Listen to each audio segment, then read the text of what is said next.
Hi friend, welcome my YouTube channel. আজ আমরা কথা বলবো বলিউডের তিন খানকে নিয়ে। একটা সময় ছিল ভারতীয় সিনেমা মানেই বলিউড, আর এই বলিউড মানেই সবার আগে থাকে এই তিন খান: সালমান খান, শাহরুখ খান, আমির খান। দর্শকেরা অভিনেতা হিসেবেই দেখেনি তাদেরকে, তারা ছিল দর্শকের কাছে আবেগ, ভালোবাসা, দর্শকের স্বপ্নের প্রতিচ্ছবি। কিন্তু আজ সেই তিন খান আগের মতো আর জাদু দেখাতে পারছে না, নাকি সময়ের স্রোতে তাদের রাজত্বকে ভাসিয়ে নিয়ে যাচ্ছে, যা এই ভিডিওর মাধ্যমে আপনারা জানতে পারবেন। যেখানে শাহরুখ খান মানেই রোমান্সের রাজা, কিং বলা হয়, আমির খান মানেই পারফেকশন, স্টাইলিশ, আর সালমান খান মানেই মাসালার রাজা হিসেবে পরিচিত। তাদের এই রাজত্ব ও দাপট বলিউড আর আগের মতো দেখা যাচ্ছে না। যখন 1990 দশকের শুরুতে, তখন পুরনো যুগের নায়করা অনেকটা ফিকে হয়ে যাচ্ছে। সেই সময় তখন দর্শকদের এই শূন্যতাকে পূরণ করার জন্য তিন খানের আবির্ভাব ঘটে। যেখানে দিল্লির সাধারণ পরিবার থেকে উঠে আসা শাহরুখ খান, মুম্বাইয়ে ফিল্ম পরিবারে জন্ম নেওয়া আমির খান, আর একেবারে স্টার পরিবারের ছেলে সালমান খান। তখন শুরুতে এদের নিয়ে বা এরা নিজেরাও ভেবে দেখেনি তারা বলিউডে 3 দশক ধরে রাজত্ব চালাবে। শাহরুখ খান তার ফিল্মি ক্যারিয়ার শুরু করেছিলেন ছোট পর্দার টেলিভিশনের ধারাবাহিকের মাধ্যম দিয়ে, ফৌজি ও সার্কাস সিরিজের মাধ্যমে। তখন দর্শকরা ভেবেওছিলেন যে এই ছেলে ভবিষ্যতে ফিল্ম দুনিয়ায় কিছু করে দেখাতে পারবে। 1992 সালে শাহরুখ খানের প্রথম ছবি দিওয়ানা, এই ছবি শাহরুখ খানের নেগেটিভ ক্যারেক্টার রোল বেশ আলোড়ন সৃষ্টি করে। এই ছবির মাধ্যম দিয়ে তাকার পিছন ফিরে তাকাতে হয়নি, যেখানে শাহরুখ খান কেরিয়ারের শুরুতেই ভিলেনের চরিত্রে অভিনয় করতে কোনো দ্বিধাবোধ করেনি। যেখানে হিরোরা প্রধান চরিত্রে অভিনয়ের জন্য আকর্ষণীয় হয়, কিন্তু শাহরুখ খান তার কেরিয়ারের শুরুতে তিনি ভিলেনের চরিত্রগুলো বেছে নিয়েছিলেন, যেমন দর, আঞ্জাম, বাজিওয়ারের মতো ফিল্ম। এই ফিল্মগুলোর মাধ্যমে দর্শকদের কাছে শাহরুখ খান মুগ্ধ হয়ে ওঠে, যেখানে দর্শকরা বুঝলো তার অভিনয় অন্যদের থেকে আলাদা। তারপর থেকে একের পর এক সুপারহিট ছবি দিতে থাকে, যেমন কুছ কুছ হোতা হ্যায়, ডিডিএলজি, দিল তো পাগল হওয়ার মতো ছবি।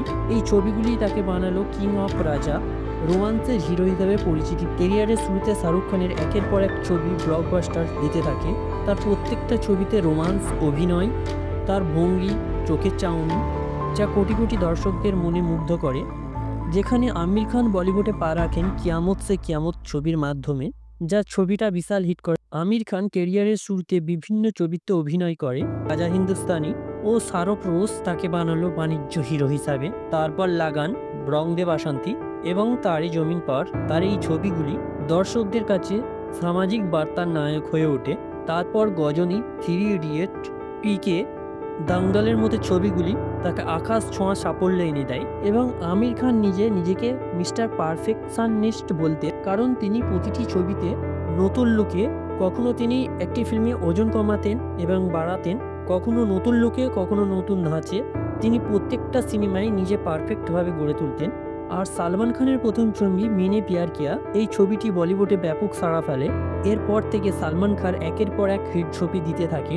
সালমান খানকে প্রতিটি চরিত্রে বা প্রতিটি সিনেমায় তাকে ভিন্ন ভিন্ন চরিত্রে দেখা যেত। কখনো তাকে রোমান্সের চরিত্রে, কখনো তাকে অ্যাকশনের চরিত্রে দেখা যেত বেশিরভাগই।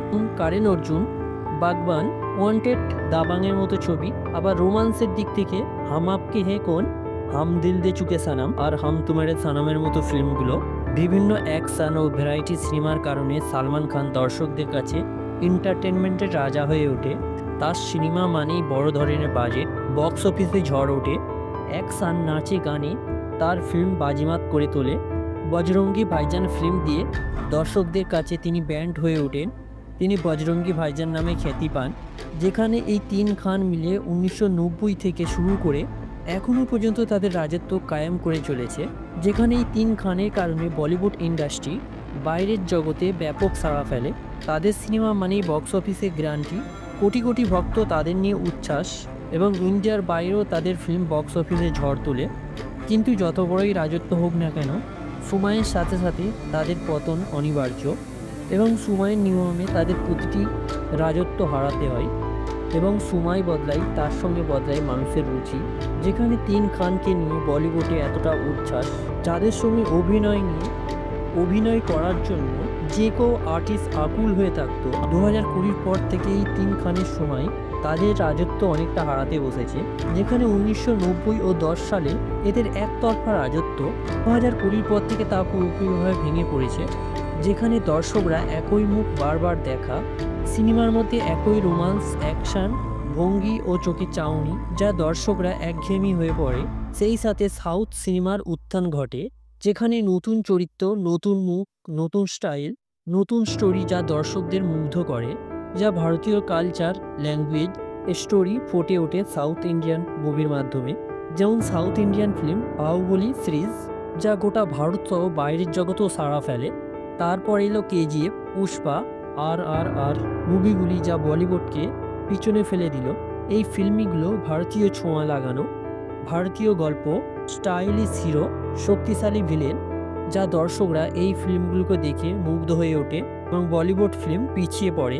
যেখানে বলিউড ফর্মুলার মাধ্যমে ঘুরপাক খাচ্ছিল, সেখানে সাউথ মুভিগুলি ভিন্ন কিছু দিয়ে দর্শকদের মন জয় করছে। আরও একটি বড় কারণ হলো তিন খানের বয়সের ছাপ। যেখানে 60-এর কাছাকাছি আসা এই তিন খান, যা অল্প বয়সী দর্শকদের আকর্ষণ কমে গেছে। যেমন শাহরুখ খানের জিরো, আমির খানের লাল সিং চাড্ডা, সালমান খানের রাধে। এই ফিল্মগুলো দর্শকদের হাসির খোরাক হলেও কিন্তু সাফল্য আনতে পারেননি। এখন দর্শকরা চায় বাস্তবের সঙ্গে মিল রাখা চরিত্র, ভারতীয় ছোঁয়া, ভারতীয় স্টাইল, ভারতীয় গল্প জড়িত ফিল্ম দেখতে, যা এই তিন খান বর্তমানে নিজেকে প্রেজেন্ট করতে পারেনি দর্শকের কাছে। এই তিন খানের জনপ্রিয়তা কমে যাওয়ার আরও একটি বড় কারণ হচ্ছে ইমেজ ক্রাইসিস ও রাজনৈতিক কারণ। যেমন আমির খান ভারতকে নিয়ে এক কুমন্তব্য করার ফলে, যেখানে তিনি বলেছিলেন ভারত অহিংস হয়ে পড়ছে, তাকে নিয়ে ব্যাপক সমালোচনা হয়। ভারতীয় মিডিয়া, উগ্র হিন্দুত্ববাদী গ্রুপরা এই তিন খানের বিরুদ্ধে সবসময় সোচ্চার থাকে। এদের ফিল্মগুলো এলেই তারা বয়কট করার চেষ্টা করে। ভারতীয় এক শ্রেণীর মিডিয়া ও মানুষগুলো তাদের সিনেমা নিয়ে, তাদের নিয়ে কুটুকর মন্তব্য ছড়াতে থাকে। 2015 থেকে 23 সাল পর্যন্ত এই তিন খানের জন্য ভয়ঙ্কর কঠিন হয়ে ওঠে।